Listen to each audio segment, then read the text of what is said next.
চাঁপাইনবাবগঞ্জের শিবগঞ্জের তেলকুপি সীমান্তে হাবিল এক বাংলাদেশি কৃষককে গুলি করেছে ভারতীয় সীমান্ত রক্ষী বাহিনী বিএসএফ সদস্যরা।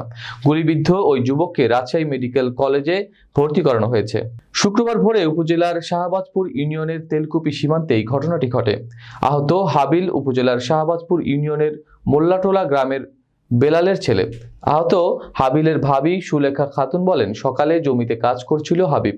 এ সময় হঠাৎ করেই ভারতীয় বিএসএফ সদস্যরা কয়েক রাউন্ড গুলি চালায়। এতে বুকে গুলি লাগে তার।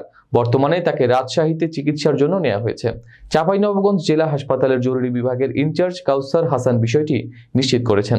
তিনি জানিয়েছেন, সকাল 7টার দিকে বিএসএফ এর গুলিতে একজন আহত হয়ে হাসপাতালে এসেছেন।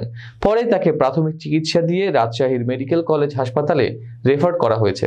হাবিলের বুকের এক অংশে গুলি লেগেছে বলে জানান তিনি।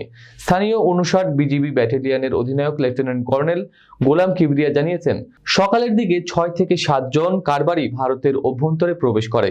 ভারতীয় বিএসএফ এর গুলিতে একজন চোরা কারবারি আহত হয়েছেন। 7 নম্বর ওয়ার্ড তেলকুপি গ্রামের ওয়ার্ড সদস্য। আমি জানি এই তার ভাড়াকে কেন্দ্র করে প্রায় 15 দিন থেকে ভারত বাংলাদেশ উত্তেজনা চলছে এবং বর্তমান স্থগিত আছে আর কি। এটা নিয়ে উত্তেজনা চলছে। আমাদের গত রাত্রে প্রায় 4:30টার দিকে আমার তেলকুপির এক ছেলে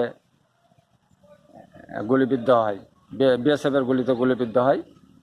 আমরা সকালে খোঁজ খবর নিয়ে তার পরিবারের কাছে গেলাম। তার ওখানে সবাই বলছে যে সে গম পানি দিতে গেছিল, কিন্তু বিজেপিরা বলছে যে না, চোরাচারবাড়ি হতে পারে।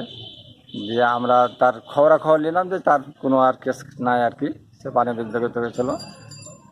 এটা বিএসএফ অন্যায়ভাবে গুলি করেছে, বা হয়তো চোরা কারবারি ছিল, ওরাকে গুলি করতে যাও বলে লাগতে পারে যে কোনো কারণে। এই ছেলেটি ভালো আর কি। আপনার